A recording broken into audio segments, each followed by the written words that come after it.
Good afternoon, everybody. It is Tsebo here, and we are continuing with a revision of mathematics paper 1. We are, doing question 6 right now of Eastern Cape, September 2019. Please do subscribe. Please do like the video.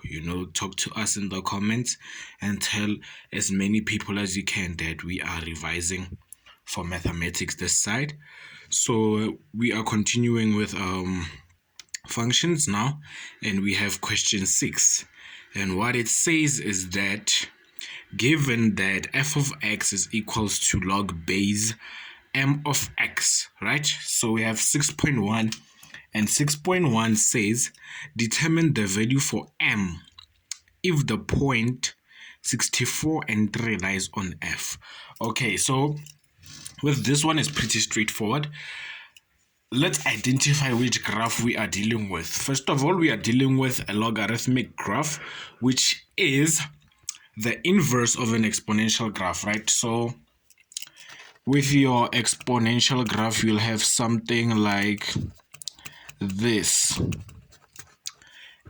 It's in the it is standard form, right? So a log graph will now be y is equals to log base, let's just say m of x, something like that, right?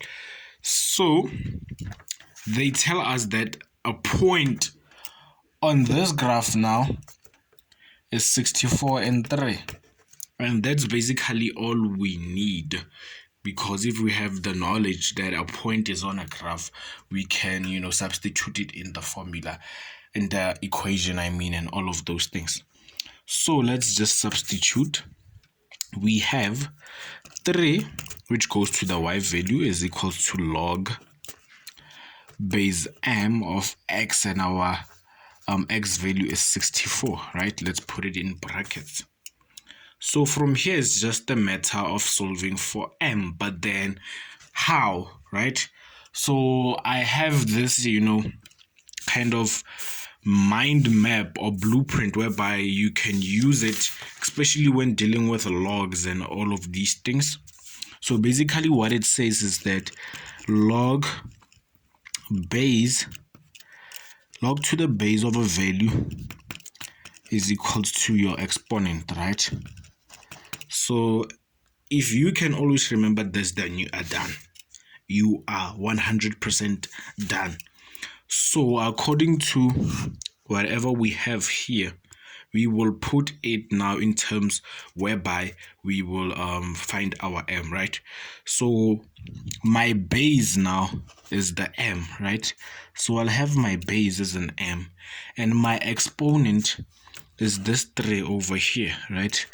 So this is my exponent. I have now exponent in its usual form, which will be equals to my value, which is 64. As easy as that. And then you are done.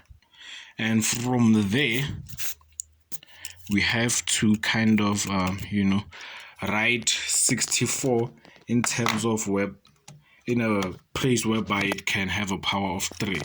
So it's 4 to the power of 3, right? 4 cubed gives us 64. And laws of exponents tells us that if we have exponents with the same exponents, we can equate the bases. So therefore, we'll have our m to be equal to 4. Then we are done. As easy as that. Then 6.2 continues and says, determine the equation of f to the power of -1 in the form of y is equals to, right? So basically, this now is the inverse. And as we figured out in the beginning, that the inverse of a logarithmic graph is just an exponential graph. So the first rule with determining the equation of the inverse, let's just write the full equation. So now we have y is equals to log base 4 of x, right? And then the first step is to switch or to swap x and y, right? Let me say it again. The first step is to swap x and y within your equation. So wherever you see an x, you put a y, and whenever you see a y, you put an x. So we'll have x is equals to log base 4 of y, right? And from here we go back to our blueprint here, which just tells us that our equation must be in form of y, right? So we'll have y is equals to, and we have a base of 4, right? And now our value will be x, or our exponent. So we are done.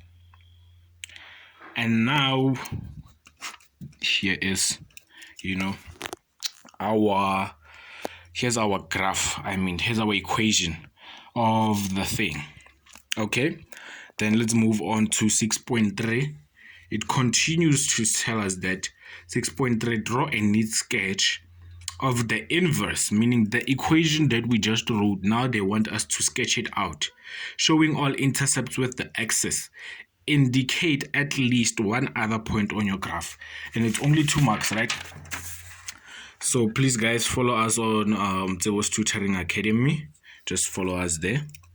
So first of all, one thing that I want to put out there when it comes to inverses, as you saw that whenever we were looking for the equation, we had to swap x and y. But the thing is that it's not only the x and y variables that have to be swapped. Everything swaps. So for our f of x now, we had a point which was 64 and 3. Now, if we go to our inverse, these coordinates will now switch. And what will we have? We will have 3 and 64, right?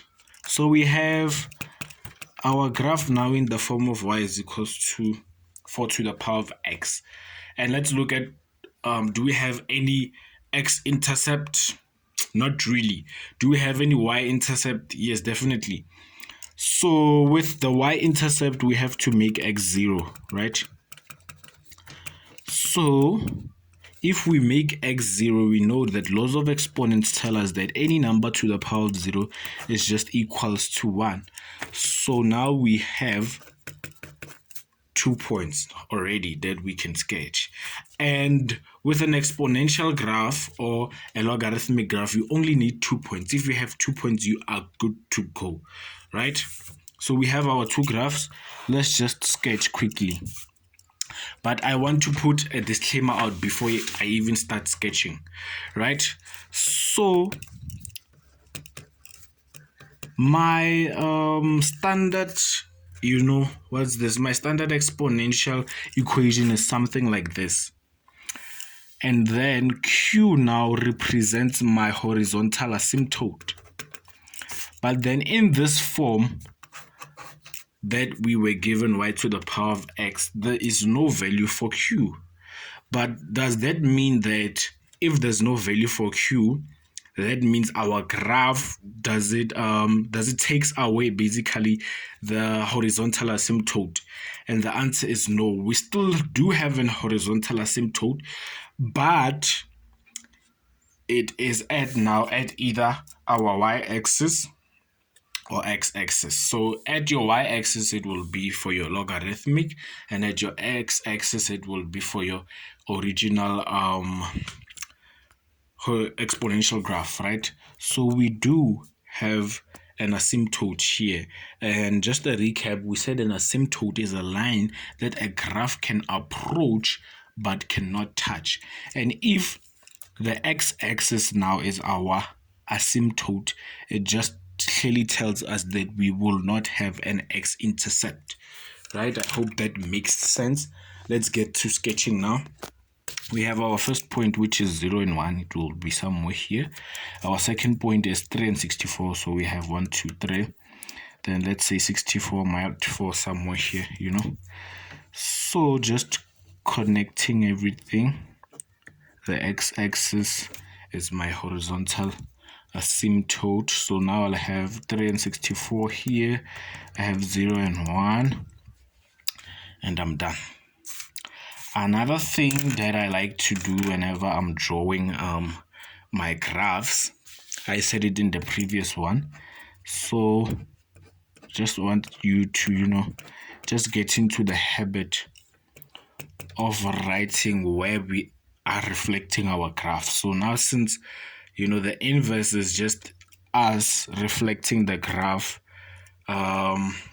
about the line y equals to x, which is basically about the origin. So here's your graph, and it's simple like that. It's easy like that, right? So let's move on to the last question. 6.4, it tells us that write down the range of h of x if h of x is f to the power of negative 1x minus 2, basically the inverse of f minus 2. So now my inverse of f is 4 to the power of x and then minus 2. What does this minus 2 tells us?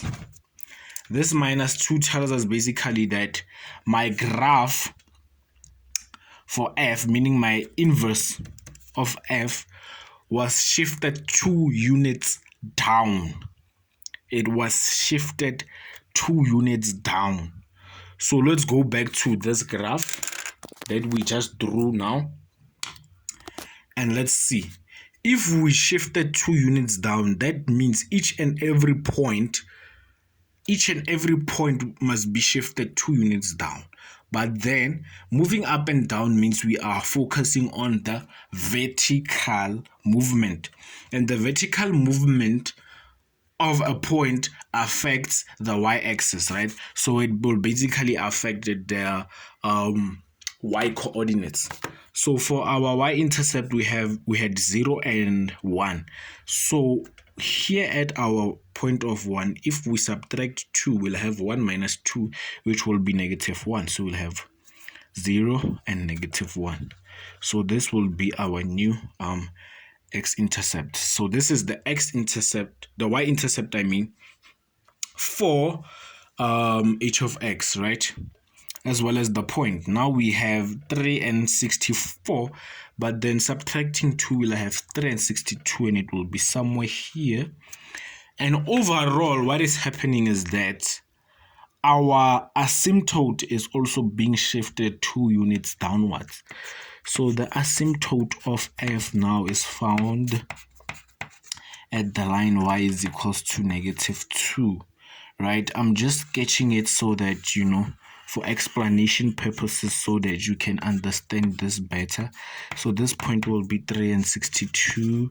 This point will be 0 and negative 1.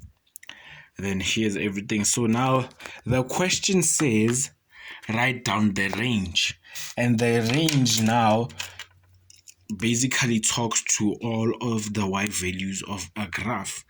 And as we can see from our horizontal asymptote at y is equals to negative 2, our graph of h now doesn't go below negative 2.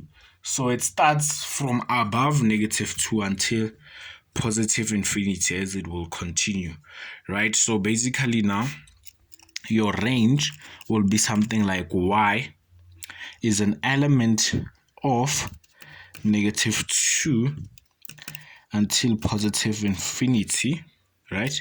This is not a square bracket, this is a curved bracket to show that negative 2 is not included because it's an asymptote, and a graph cannot touch an asymptote.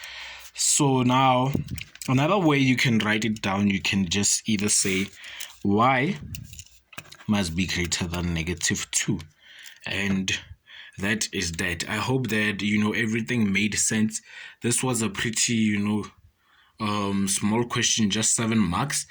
But then we are done with the part of functions now in this question paper. And tomorrow's paper, or tomorrow's lesson, I mean, will be focusing on finance, growth and decay, which is what we'll be looking at tomorrow. So make sure you tune into that one. If you haven't watched other videos, just make sure you watch them as well to see the build up of how we got here. And thanks a lot, guys. Hope this helps.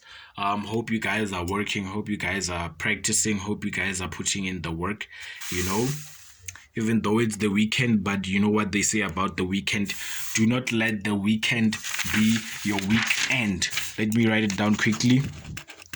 That's the word of the day. Don't let the weekend become your week end. Meaning, in most cases, a lot of guys, you know, especially in matric, a lot of people at the weekend, they, you know, just see it as a time to rest, which is, it is a time to rest. But then we also need, you know, some time to work. It doesn't mean that if we are resting, we must forget about, you know, our mathematics and our all other subjects that we are doing. So please, guys, let's see each other tomorrow. Let's work. Academic success is possible if you know, work towards it. So thank you, guys. Please like, share, subscribe, share with your friends. Let's see each other in another video tomorrow. Thank you.